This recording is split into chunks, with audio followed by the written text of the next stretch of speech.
And right now, we are 2 minutes away from the end of the trading day.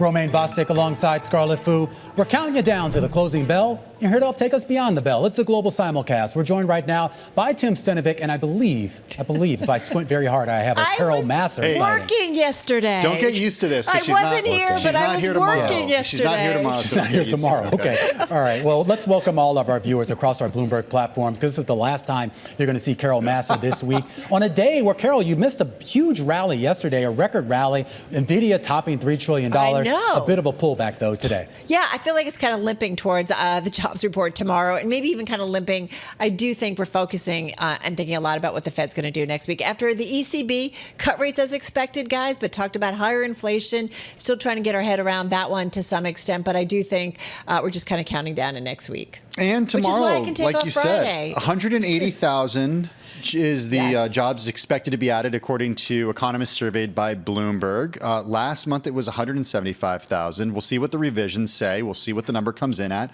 But there are concerns that it could come in a little soft.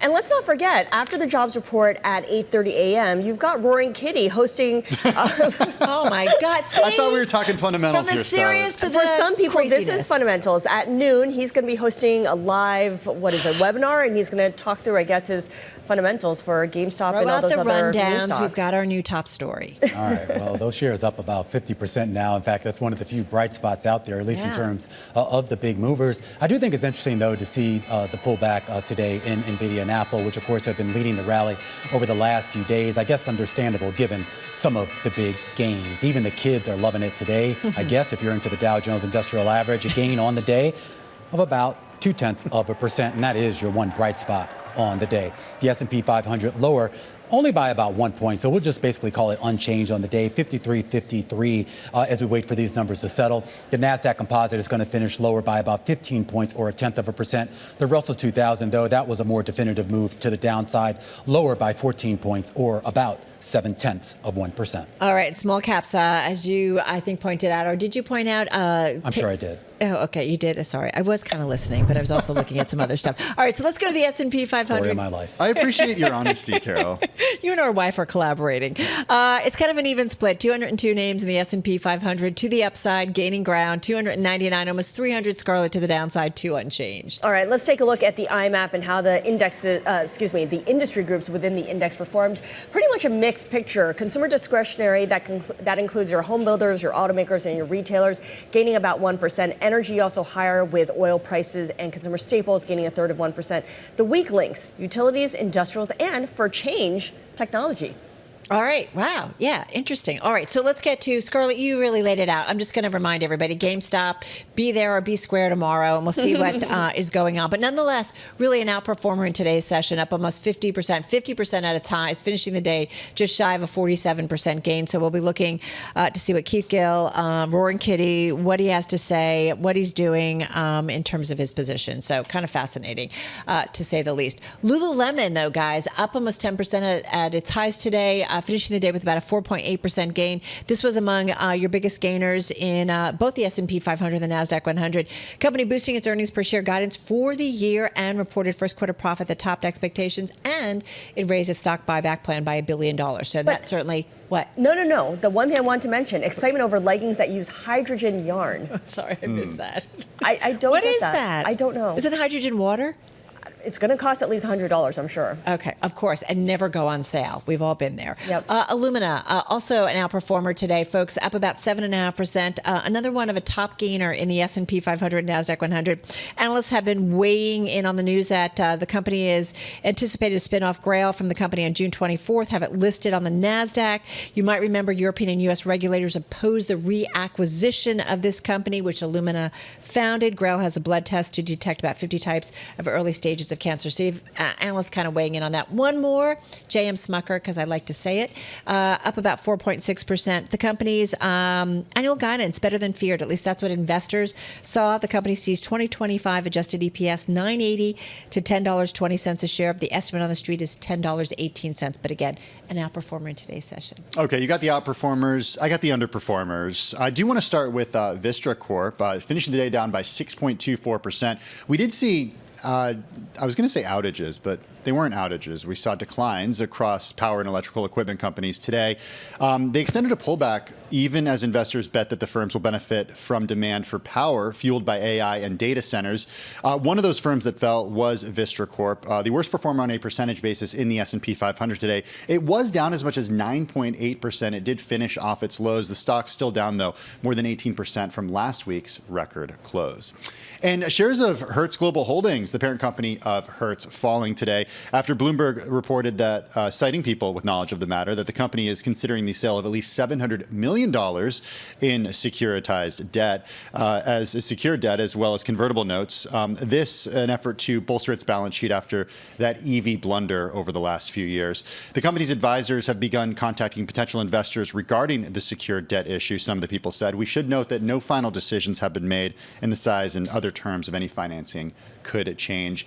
And then, Romaine, worth checking in on shares of NVIDIA a day after the company hit $3 trillion in market cap. There was a bit of news that the U.S. is opening an antitrust investigation into NVIDIA and Microsoft over their dominance of AI. That's according to people familiar with the matter. NVIDIA shares only fell by 1% today. Doesn't seem like investors really were concerned about this. Yeah, I mean, now they're down at about the $2.977 trillion market cap. Though we should point out that actually now bumps it back below Apple as a sort of the neck-and-neck horse race between those two companies for our market cap dominance continues. Meanwhile, we go back to the yield space here. We did actually see a reversal from what we had seen the previous 4 days. Yields slightly higher, and I do mean slightly. We're basically barely talking about a basis point here. So honestly, you could just call that unchanged, and I think that gets to this idea here of this holding pattern that I think the markets overall are kind of in. They really want a closer peek here at that monthly U.S. jobs report that we're going to get 8:30 a.m. Tomorrow morning, Carol. And not just for the read on jobs, but really that read here on inflation as well, where it's going, and whether we're all just kind of sick of talking about it. Yeah, absolutely, right? There's so many different pieces, wages, and, you know, we want to get an idea of what it all means. I was drawn to a story on the Bloomberg terminal from our economics team, or Eliza Winger putting it out, and they have basically a high-frequency dashboard. They look at a lot of different metrics. Their bottom line on this is that they expect economic momentum to slow in the second half of the year, and they are pointing to different factors, whether it was in the Beige Book and some other sentiment readings, that basically consumers at this point, they're feeling a little bit of a price fatigue. And so maybe pushing back on some of these higher prices, and that ultimately could lead to limitations in terms of what we see with growth here in the United States. Okay, so here's some of that alternative data. Job postings on Indeed are down 32% from their late 2021 peak. At the current rate of decline, Scarlet, postings will reach their pre-pandemic level by the end of August. So maybe some normalization is happening here. And of course, everyone's lived experience, right? Spotify prices are going up. My HBO Max is going up. I'm going to have to drop my gym membership because each month they're charging $10 more. And, you know, well, at what point? At some point, you just have to get rid of a lot of these things. You do, but at some point, these companies have to stop making those moves higher, Romaine, because people like Scarlet will stop paying for these. Well, and it's not just Scarlet. You could put me in that camp as well. Yeah, me too. I'm starting to sort of boycott some things now. I'm just like, you want how much for what? So we should all go in on a streaming subscription together, right? Yes, absolutely. Bloomberg Plus. How about that? We'll all chip in for that. I was curious, though, too. I mean, just on this point about fatigue, too. I mean, there was a story a little bit earlier about Five Below, which ostensibly is kind of a discount retailer. It's kind of a dollar store on steroids, but they're not even performing well, as apparently like people are, I guess, over it. I'm just confused. So are we just not spending on anything? Well, we're spending on Lululemon leggings. We know Carol is. Apparently. Carol's been on vacation, so we know she's spending a lot. But for the rest of us who are here working. I'm not. No, she was working. I got a kid in college. But my condolences. Exactly. But they talk about it, you know, demand for what is it I didn't know about. Did you guys know about Squishmallows? I don't know what they are. What are those? That was the big gift last Christmas. All what right. are they? These stuffed for less animals. than $5? Yeah, I don't know, but apparently demand has fallen for them, and so consumers are shifting to things like, go figure, like food and some other important things. No, food. So sorry, you can't do the Squishmallows, but you do think about these like little luxuries, and that maybe you're not spending on them. What does that say though about? Can you play with food? You can play with the Squishmallow. Don't play with your little food. luxuries are the the services that you pay for right now. That's a little luxury, right? So just holding on to it. Romaine's giving up the gym and Netflix, but he's not giving up Squishmallows. Is that what's going on here? I mean, a man needs They're something. below $5. A man needs a hobby. Girl. I'm just a simple man. What can I tell you? Oh, no, not simple. Not simple. All right, guys, that's a wrap. And we got to work on making sure that Scarlett gets to keep that gym membership. See you in a couple weeks. Okay. All right. She'll be back Monday. Oh, man. That does it for the cross-platform coverage. Radio, TV, YouTube, Bloomberg Originals. I'll see you Monday. The rest of the team, sorry, they'll see you tomorrow.